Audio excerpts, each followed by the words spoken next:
A dog barks when his master is attacked. I would be a coward if I saw that God's truth is attacked and yet would remain silent. John Calvin. Get in a long tube with a bunch of demons. Really believe that human beings are demons. No, I do not. And don't you ever say I did. This is my Bible. I am what it says I am. There's probably a balance between, I believe you have to know Christ, but God is in hell. He is. And someone knows this for sure. all of mankind is going to end up somewhere in heaven. My mission really is to just help people of faith, especially, to re-examine this issue, to realise the church has got things wrong in the past. For those who are God's by faith in His Son. Corinthians, right? 2 Corinthians 3:17. That's the victory in the name which is above every name. There's no exception for rape or incest. It's an extreme law. And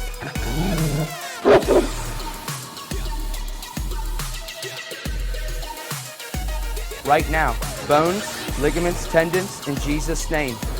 Get out here right now. So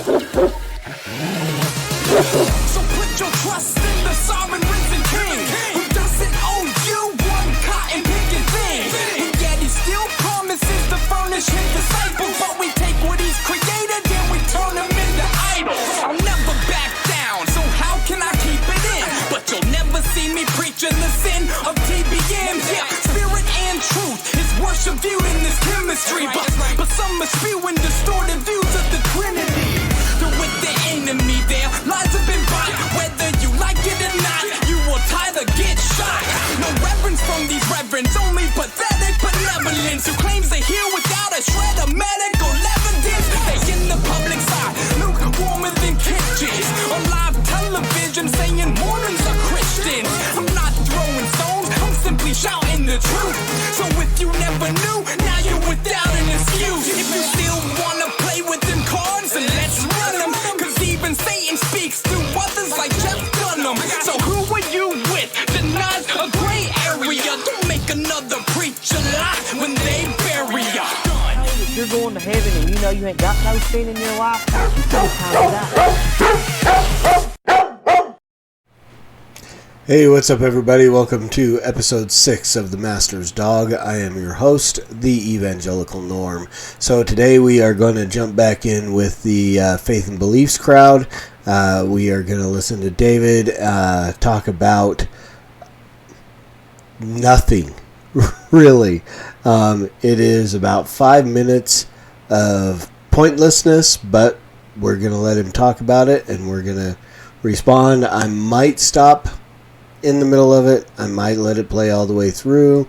We'll see. But we are going to go ahead and jump in and let David speak. We may grab an ad here. I've been getting them more and more recently. So we'll see if we actually get to listen to David or have to listen to an ad first. But here he is. Okay guys, so for the last almost 200 years now, people have been trying to provide a naturalistic explanation for how Joseph Smith could have produced the scriptural masterpiece that is the Book of Mormon. For almost 200 years now, critics of the Book of Mormon can't agree on how Joseph did it. But in the beginning, there was one prevailing popular theory, the Spalding-Rigdon theory. Let's dive in. Okay, so it's not that anybody is trying to give a naturalistic reason. The Book of Mormon is false. I don't care how he did it. It doesn't make any difference how he did it. I don't have to provide a way of how he did it. The burden of proof is on them to prove that he did it the way he said he did, beyond just heartburn. That's a little offensive of a statement, but it's true. I don't have to provide you a naturalistic way that Joseph Smith did the Book of Mormon. I don't have to provide anybody the way that J.K. Rowling wrote the Harry Potter series or how Tolkien wrote The Lord of the Rings. They sat down, they wrote. Joseph sat down with his face in a hat and he told a story. That's it. I don't need to do anything other than that. And And there you go. So, but let's let David talk about what David talks about. Oh, and the other thing, literary scriptural masterpiece? I don't think so.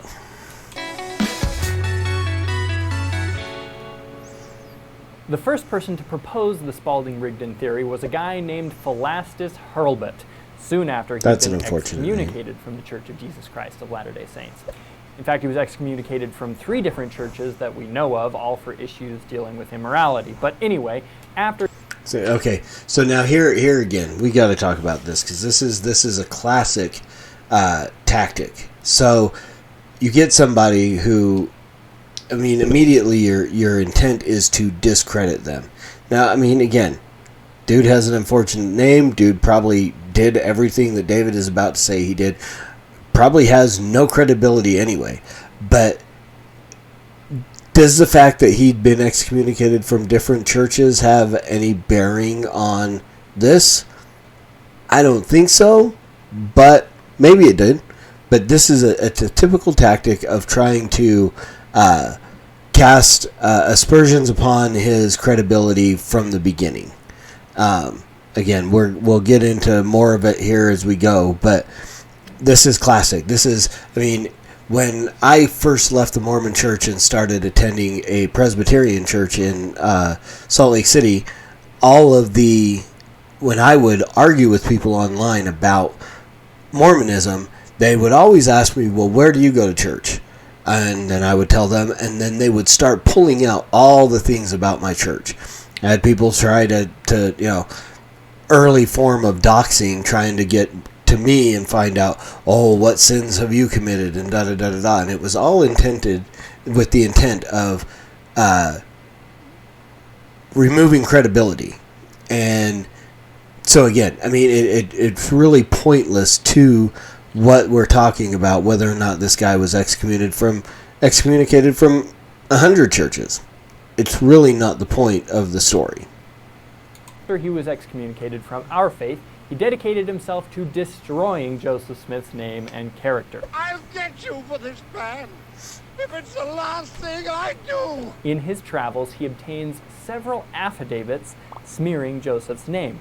Some of them come from neighbors and family of a man named Solomon Spalding, a former preacher and unpublished author who died in 1816. According to these affidavits, these people remember Solomon Spalding reading part of a manuscript to them that contains names and details later found in the Book of Mormon. If you want to read the affidavits, I'll put a link to them in the description, but as a summary of them, let's hear what the notorious anti-Latter-day Saint author Fawn Brodie said about them.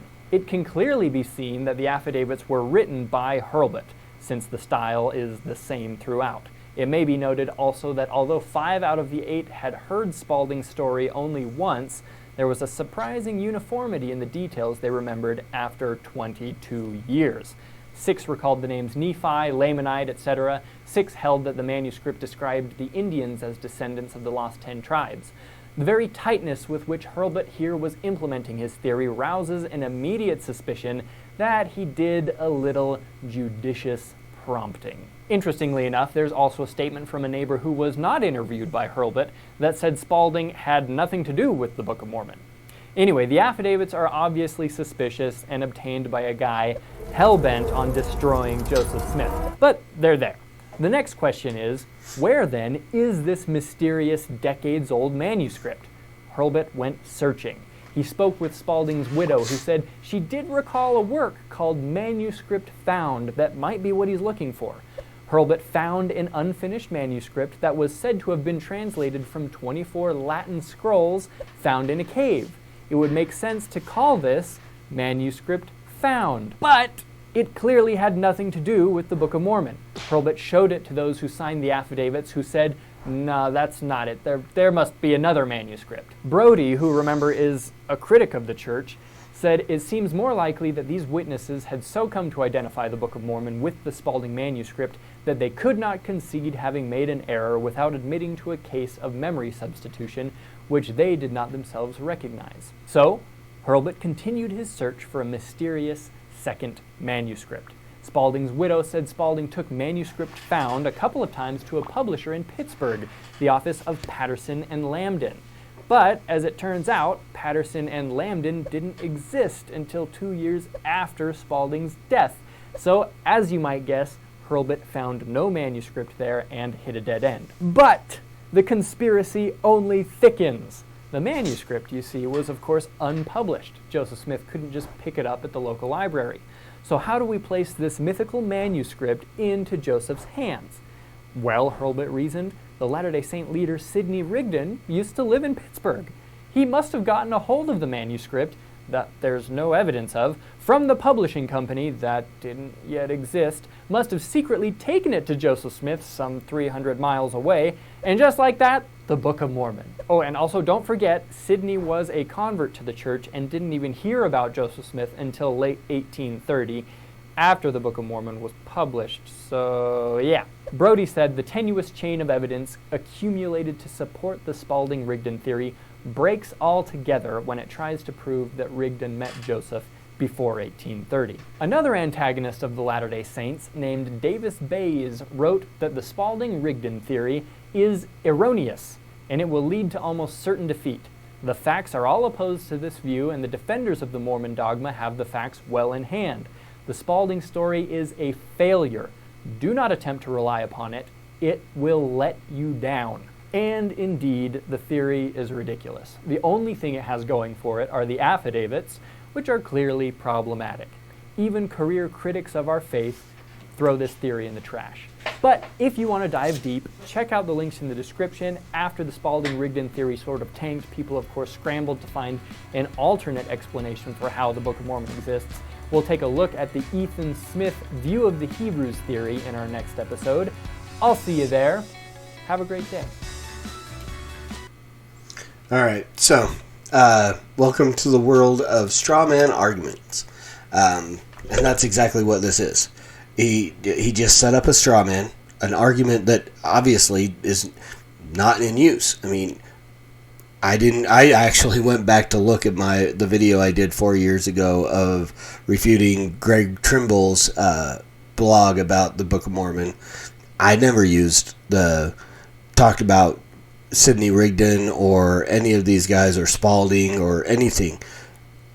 The reality is the majority of the Book of Mormon, or a huge portion of the Book of Mormon, maybe not the majority, is plagiarized from the King James Bible. Who cares about manuscript found or view of the Hebrews or any of these other things? That the plagiarism from the Bible is enough to show the fallacy within the Book of Mormon.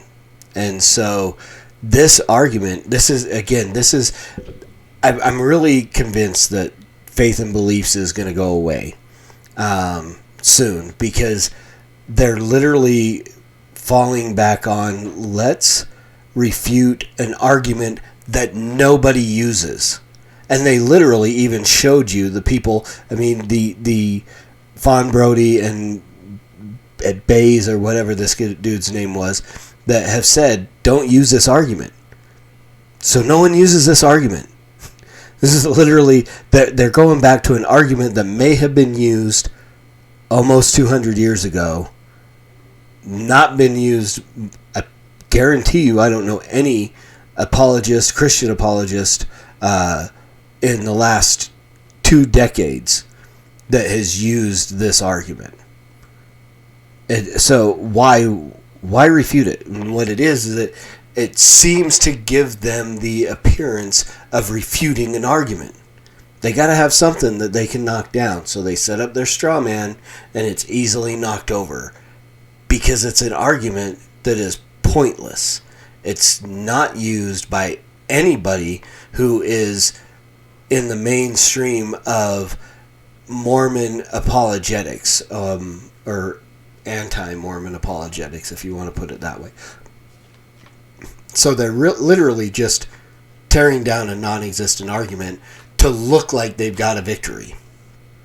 Again, very desperate in their attempts at proving anything to be true. So again, was a 5-minute waste of time.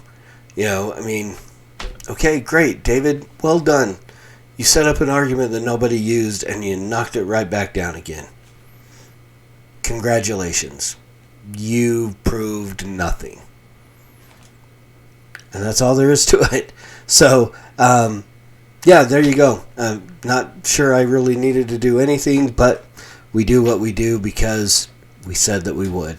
And again, I keep talking about me like I have somebody else here in a room by myself with a camera and a microphone. And there you go. And that becomes the royal we. So thanks for watching. Remember, preach the gospel at all times. Use words. They are necessary. Until next time, Soli Deo Gloria.